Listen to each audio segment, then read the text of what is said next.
Dios les bendiga, mis hermanos. Me da mucho gusto llegar a ustedes por este medio para compartir otra lección de nuestra serie sobre el credo apostólico. Este 28 de enero del 2021 vamos a estudiar la lección número 3, que se refiere al primer artículo del credo de los apóstoles, es decir, la primera frase que nosotros decimos, y es Dios Padre. El texto base es San Juan 1, del 1 al 13, Hebreos 11, 6 y el credo apostólico que siempre usamos.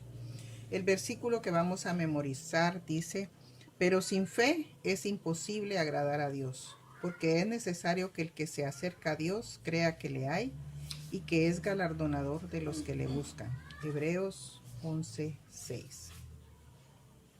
El propósito de esta lección, mis hermanos, es descubrir en el texto bíblico los atributos de Dios que el credo menciona, recordar y analizar la doctrina de la providencia de Dios y memorizar el primer punto del credo apostólico. Aquí tenemos el credo apostólico nuevamente, siempre lo vamos a decir, a repetir antes de iniciar la lección.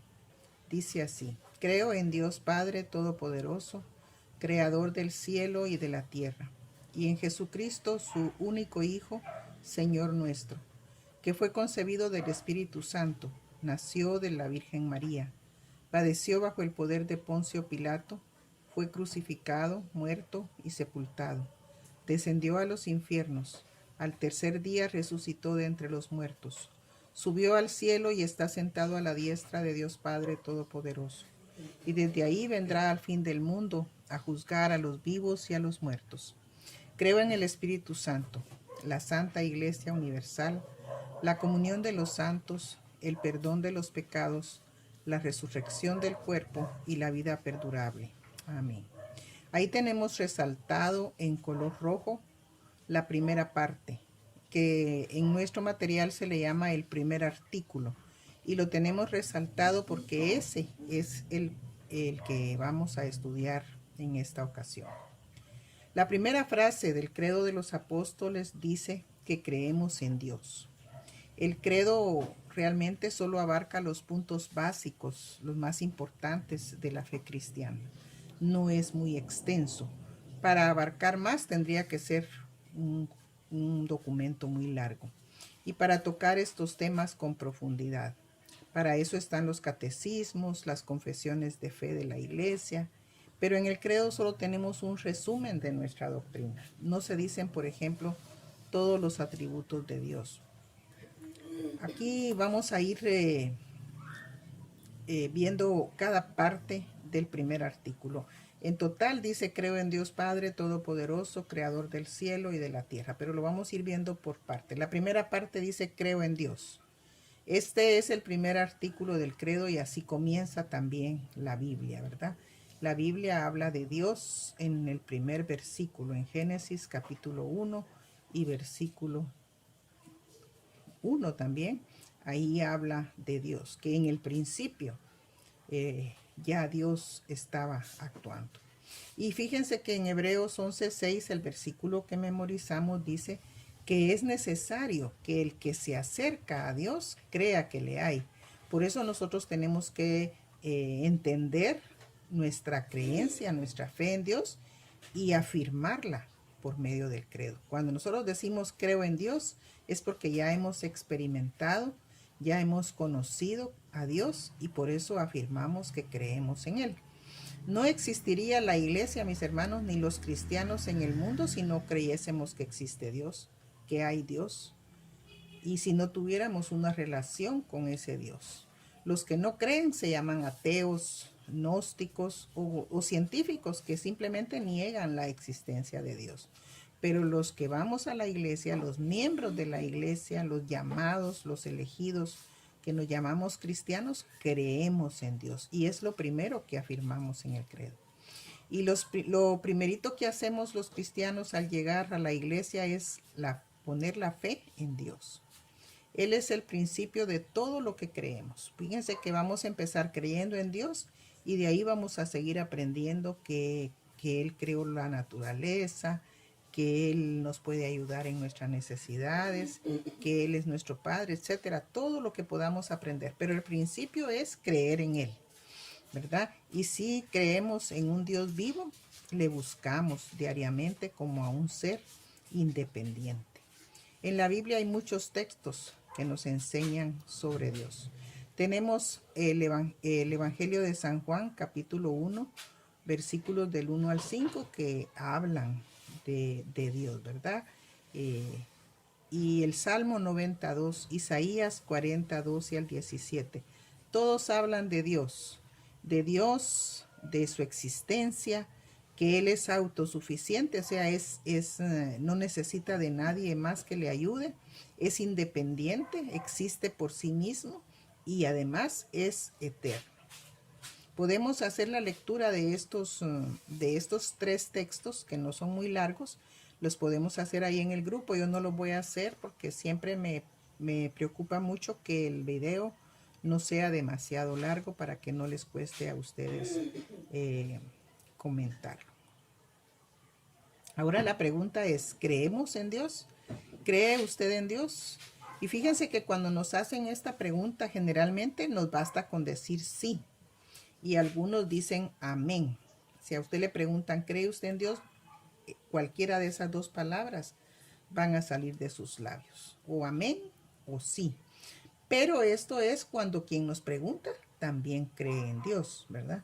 Sin embargo, cuando esa pregunta nos la hace un niño o nos pregunta alguien que es ateo, que no cree en la existencia de Dios, y nos pregunta, ¿usted cree en Dios? Entonces vamos a decir sí, pero tenemos que convencer a ese niño o a esa persona atea que no cree en Dios para que nuestra respuesta no llegue nada más como un sí, como un amén. Hay que explicar quién es y cómo es ese Dios en quien nosotros creemos. Y en eso nos ayuda el credo apostólico, porque nos ayuda agregando que es Padre, que es todopoderoso, que es creador del cielo y de la tierra, y eso es lo que vamos a ir viendo en cada uno de estos segmentos. Ya vimos que creo en Dios. Ahora miremos, creo en Dios Padre. Al decir que creemos en Dios como Padre, inmediatamente viene a nuestra mente la idea de una relación de amor, de fe y obediencia. Y podemos compararlo con nuestro Padre, ¿verdad? Nuestro Padre de nuestra familia, nuestro Padre terrenal, ¿verdad? Pero sin embargo, hay personas a las que les es difícil aceptar y entender a Dios como Padre porque tuvieron un padre que dejó en ellos una huella o una imagen de un borracho, de un desobligado, iracundo, violento, que causaba miedo y que solamente les inspira terror, amargura, tristeza. ¿Cuántas jovencitas y jovencitos salen de su casa en nomás tener una edad de unos 15, 16 años? ¿Por qué? Porque ya no soportan vivir con ese padre que tiene esas características. ¿Y cómo van a relacionar ellos a Dios como Padre amoroso, fiel, al que debemos obedecer, si la imagen que tiene ellos de Padre es otra? Pero sin embargo, mis hermanos, yo creo firmemente que esa imagen negativa de Padre no debe distorsionar la imagen que tenemos que tener de Dios Padre, porque cualquier niño, cualquier jovencito que tenga un padre así como lo estoy definiendo, ¿verdad? Borracho, desobligado, violento, sabe que no todos los papás son así. Él ha visto a otros niños con sus padres que son amorosos, que cuidan a sus hijos, que los alimentan, que los visten, y esa es la imagen que debe de prevalecer. Aunque nuestro padre no haya sido el ideal de padre, pero nosotros tenemos que aceptar y podernos vincular, unirnos a ese Padre Dios que nos ama, que nos sustenta, que nos protege, que nos libera y que prospera también a su pueblo. Ahí tenemos los textos de Oseas 11:1, San Juan 1:12, Isaías 1:2, Isaías 43:6 y 7. Y hay muchos más. Pero si logramos en la reunión o en el momento que estamos viendo este video hacer esas lecturas y detenernos pues para hacer esas lecturas. Ahí vamos a ver cómo estos textos afirman esa relación de Dios como nuestro Padre y nosotros como sus hijos. Ahora yo quisiera que compartiéramos la pregunta: ¿qué significa para usted saber que Dios es su Padre? ¿Qué siente? ¿Qué experimenta cuando usted piensa que Dios es su Padre? Unos podremos decir, nos da seguridad, nos da alegría, nos hace sentir cerca a Dios. En fin, cualquier respuesta, pero me gustaría que si usted lo está viendo acompañado el video, pues que ustedes compartan esa pregunta y también las respuestas, por supuesto. Creo en Dios Padre. Creo en Dios Padre Todopoderoso. La palabra todopoderoso es igual que decir omnipotente. Y la omnipotencia es un atributo de Dios y significa que lo puede todo, que no hay nada que Él no pueda hacer. Y este es un atributo de Dios porque solo Dios es omnipotente, solo Dios es todopoderoso. Y es un atributo que se llama incomunicable de Dios. ¿Por qué? Porque ese atributo Él no nos lo puede trasladar a nosotros, a ningún ser humano. Nadie en el mundo puede llegar a ser omnipotente o todopoderoso. Solamente Dios. En la Biblia casi no vamos a encontrar literalmente que Dios es omnipotente, que Dios es todopoderoso, así de manera abstracta. Pero hay muchos textos que afirman su omnipotencia en el ejercicio divino de su poder. Así tenemos textos como Job 9, del 1 al 10, el Salmo 8, que casi todos lo sabemos, mis hermanos, que expresa la grandeza de Dios y su poder. Jeremías 32, 18 y otros más que exaltan su poder. Esos textos también vamos a leerlos, ¿verdad? Y vamos a afirmar lo que estamos diciendo. ¿Cómo expresa Job? A mí me encanta el texto de Job porque él tiene estos versículos donde él expresa cómo ve a Dios que es todopoderoso. Y el Salmo 8, pues que ese sí lo sabemos, son textos hermosos que afirman el poder ilimitado de Dios. Ahora, creo en Dios Padre Todopoderoso, Creador del cielo y de la tierra. Fíjense que en la iglesia no tenemos ningún problema para aceptar que Dios creó los cielos y la tierra. Yo creo que no hay muchos hermanos en la iglesia o miembros de la iglesia que digan, no, Dios no creó nada. Esto existe porque la ciencia dice que tal y tal cosa. Nos basta leer Génesis 1, mis hermanos. Y yo creo que todo lo que lo leemos lo afirmamos, ¿verdad? Que Dios creó todo lo que existe y lo creó de la nada. Lo creó solamente por su palabra. Porque Él dijo, sea la luz y fue la luz. Porque Él dijo que haya expansión entre la tierra y el cielo y hubo expansión. Que Él dijo que haya día y noche y separó el día de la noche. Y en fin, todo lo que el capítulo 1 de Génesis lo creemos sin problema. Sin embargo, fíjense que esa es parte de nuestra doctrina. Debemos repetirlo para entender que nosotros somos sus criaturas. No es nada más creo yo que Dios lo hizo todo. Dios me hizo a mí también, entonces yo soy criatura suya. Y entender que Él gobierna y señorea sobre todo lo que creó, sobre todo lo que existe. El salmista lo expresa perfectamente en el Salmo 8. ¿Qué es el hombre? Para que tengas de él memoria. Lo has hecho poco menor que los ángeles, lo coronaste de honra y de gloria. Todo lo pusiste debajo de sus pies. Entonces el salmista está expresando que Dios creó al hombre. ¿Cómo lo hizo? Lo hizo poco menor que los ángeles y luego que puso él todo a sus pies. Es exactamente lo que dice el capítulo 1 de Salmos. Aquí completamos, mis hermanos, esa primer artículo del credo. Creo en Dios Padre Todopoderoso, Creador del cielo y de la tierra. Y por supuesto, a esto podríamos agregarle en nuestro pensamiento, creador del cielo y de la tierra y de todo lo que existe en el cielo y en la tierra, ¿verdad? Todo el universo fue creado por Dios. Ahora vamos a concluir nuestra lección con lo que es la doctrina de la providencia de Dios. En el siglo XVII surgieron algunos pensadores cristianos. Yo estoy poniendo cristianos entre comillas, porque estos cristianos afirmaban que Dios creó todo lo que existe, pero que su creación funciona perfectamente y que ha funcionado por siglos sin ninguna ayuda.